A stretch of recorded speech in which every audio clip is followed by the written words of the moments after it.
Hey, I'm Roland and I'm here at CES 2017 and we're taking a look at a device that just got announced for South America. This is the Huawei Prague.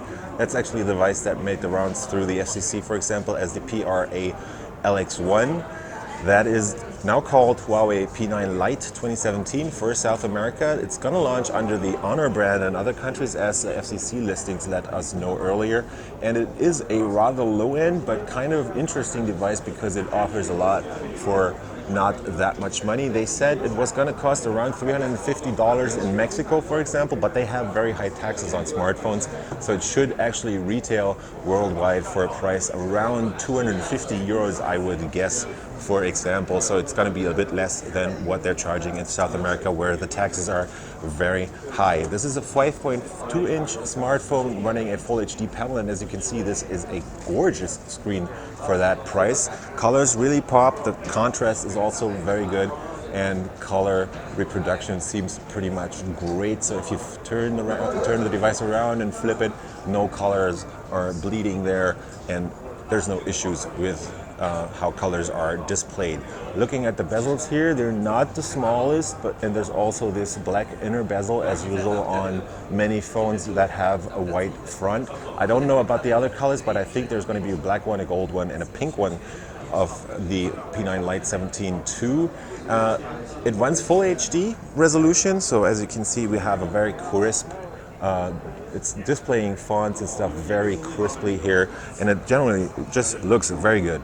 Looking at the UI, you can see this runs Android 7.0 Nougat with EMUI 5.0, so that's the first for Huawei having Android 7.0 on a lower end device than, for example, the P9 or the Mate 9 actually. And down here we have an interesting setup on the buttons there. Those are still not final yet, but this looks kind of interesting with those filled out buttons here. You can always switch these around. As usual, we have your Huawei logo down here, and up top you get an 8 megapixel camera. There's your earpiece plus the sensor array for brightness and distance.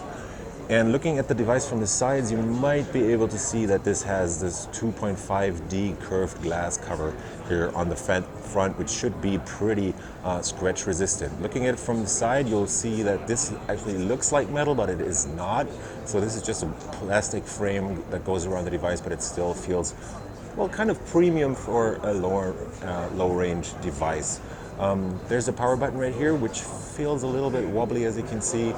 Same goes for the volume rocker, but that might be changing because this is still not fully final hardware, although the device will be out in Latin America from the beginning or the end of February, actually.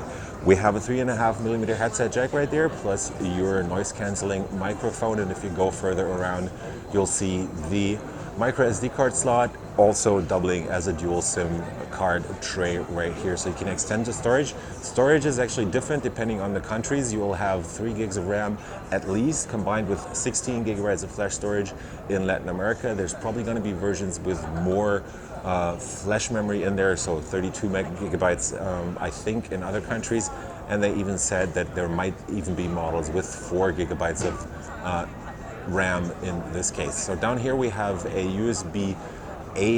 micro USB plug actually, so that's a 2.0 plug, not a USB Type-C as in other country or in higher end devices or even the newer devices from Huawei themselves.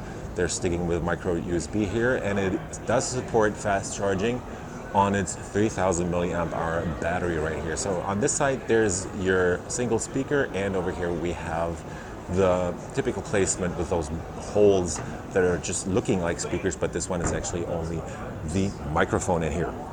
Going over to the back, you'll end up with another glass cover that also has this 2.5D side design right here, so it feels very nice in the hand. It's really a slick device. Some people might find it slippery depending on how dry your hands are. Up here you have the Huawei typical fingerprint reader that should be very, very fast indeed, because Huawei has really been leading the pack there with having those super fast fingerprint readers. Up top is a 12 megapixel camera that uses 1.25 micron pixel sizes, and that should be a pretty decent camera. They're saying it's not the same camera as on the Huawei Nova, and still should be very nice, at least from the camera standpoint right here. And there's a single LED flash, and that I think is pretty much all I have to say about this device. If you look closely, you'll see it is around 7 millimeters in thickness. I can't really tell you exactly, but we'll see about that later on. Let's go into settings and have a little look at what this device actually is able to do. We have a bunch of special features from them, so you can actually turn off the multi-page home screen here and just switch to the typical Android app drawer setting there. You can switch around the buttons down here, and yeah, that's pretty much it. So this has just been a very quick look at the Huawei P9 Lite 2017 for South America, launching as some kind of Honor device in other countries, but we'll see about that.